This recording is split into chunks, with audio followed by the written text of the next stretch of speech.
नमस्कार, मैं प्रतीक पवार अपने YouTube चैनल पार्थ अकेडमी पर आपका हार्दिक स्वागत करता हूं। आज हम शैल या विल का यूज पढ़ेंगे। विल या शैल। देखिए प्यारे बच्चों, विल या शैल का प्रयोग फ्यूचर टेंस में किया जाता है मेनली, और आई और वी के साथ हम शैल यूज करते हैं, और ऑल जो सब्जेक्ट्स होते हैं इन्हें छोड़ के उन सब के साथ हम विल प्रयोग करते हैं। यदि कहीं पर बाध्यता प्रकट हो तो हम उल्टा यानी आई वी के साथ विल का प्रयोग कर लेते हैं और ऑल सब्जेक्ट के साथ शैल का प्रयोग कर लेते हैं। तो इनके जो कुछ रूल्स होते हैं वे रूल्स मैं आपको बताना चाहता हूं, और मैं शुरुआत करता हूं बिल्कुल। जैसे रूल नंबर 1, शैल का प्रयोग फर्स्ट पर्सन के सब्जेक्ट आई वी के साथ फ्यूचर के किसी कार्य को व्यक्त करने के लिए किया जाता है। जैसा कि मैं आपको बता रहा हूं, सबसे पहला जो रूल है कि आई वी के साथ क्या प्रयोग करते हैं, शैल, और बाकी सभी सब्जेक्ट्स के साथ क्या प्रयोग करते हैं, विल प्रयोग करते हैं। जैसे I shall go to the college tomorrow. I shall go to the college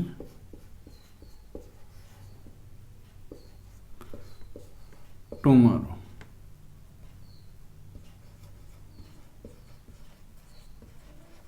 I shall go to the college tomorrow। अब नेक्स्ट जो सेंटेंस होगा, अगर हम विल भी यूज करना चाहेंगे, एंड he will come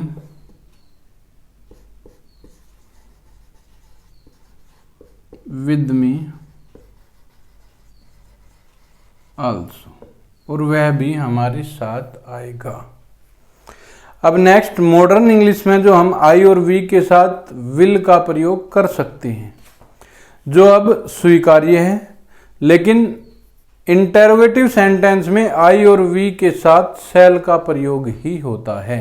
यानी कि जो हमारा इंटेरोगेटिव सेंटेंस होगा उसके साथ हम आई वी के साथ शैल का ही प्रयोग करेंगे, लेकिन अफर्मेटिव और नेगेटिव सेंटेंस में कभी कभी आई के साथ विल, आई वी के साथ विल और बाकी सभी के साथ शैल का प्रयोग भी कर सकते हैं। जैसे कि अगर हम लिखेंगे विल आई गो, दैट ये सेंटेंस बिल्कुल गलत होगा। अगर हम लिखेंगे शैल आई गो, ये सेंटेंस बिल्कुल ठीक होगा। इसलिए प्यारे बच्चों, कभी भी इंटेरोगेटिव सेंटेंस में आई वी के साथ विल कभी भी नहीं आएगा। नेक्स्ट, शैल का प्रयोग सेकंड पर्सन के सब्जेक्ट यू और थर्ड पर्सन के सब्जेक्ट ही, सी, इट, दे के साथ आदेश, वादा, धमकी, दृढ़ संकल्प, अनिवार्यता और सलाह के लिए किया जाता है।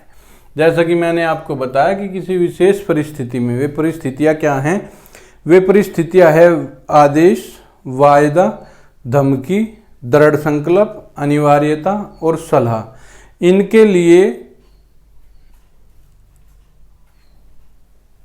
जहां पर ये होगा वहां पर आई वी के साथ विल का प्रयोग होगा और ऑल सब्जेक्ट के साथ शैल प्रयोग होगा। ऑल सब्जेक्ट का जितने भी सेकंड पर्सन प्रोनाउन है या थर्ड पर्सन प्रोनाउन है या नाम है, जो भी जितनी भी चीजें हैं वे सब ऑल सब्जेक्ट्स में ली गई हैं। अब जैसे कमांड की बात आई, जैसे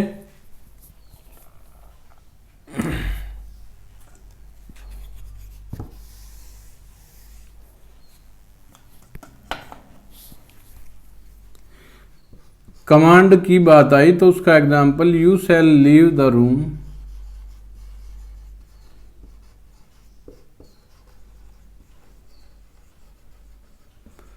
एट वंस। तुम्हें तुरंत ही इस कमरे को छोड़ना होगा। जैसे कि प्रोमिस की बात आई, यू शैल बी रिवार्डेड।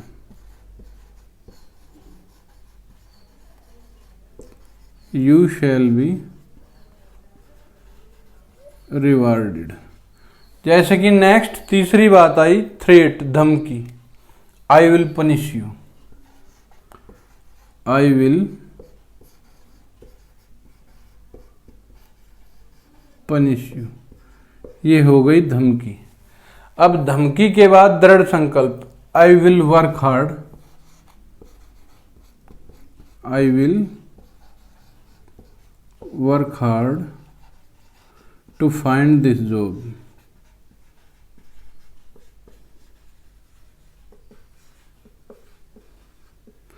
दृढ़ संकल्प के बाद अनिवार्यता, I will have to finish this work, I will have to finish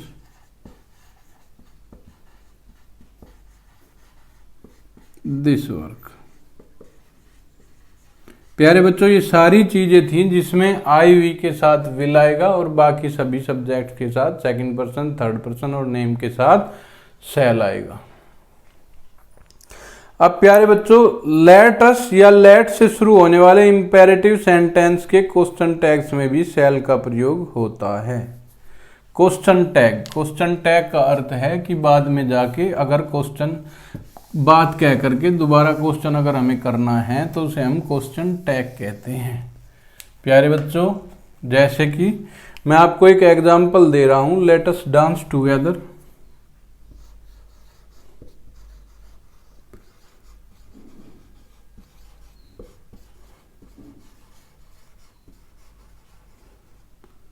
यहां पर फुल स्टॉप लगा और यहां पर शैल बी, इसे कहते हैं क्वेश्चन टैग। क्या कहते हैं? Question tag. अब शैल का प्रयोग जो है वो सजेशंस, सुझावों को व्यक्त करने के लिए इंटेरोगेटिव सेंटेंस में फर्स्ट पर्सन के सब्जेक्ट के साथ होता है। यानी shall we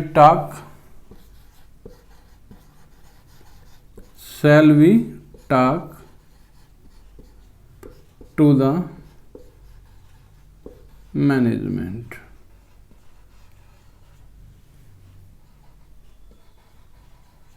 shall we talk to the management. प्यारे बच्चों, शैल एवं विल का प्रयोग जो है वो इस तरीके से होता है। किसी बच्चे को भी कोई परेशानी आए तो कमेंट सेक्शन में पूछ सकता है। अब प्यारे बच्चों, अगर वीडियो अच्छा लगे तो लाइक करो और शेयर करो, चैनल को सब्सक्राइब करो। Okay, bye.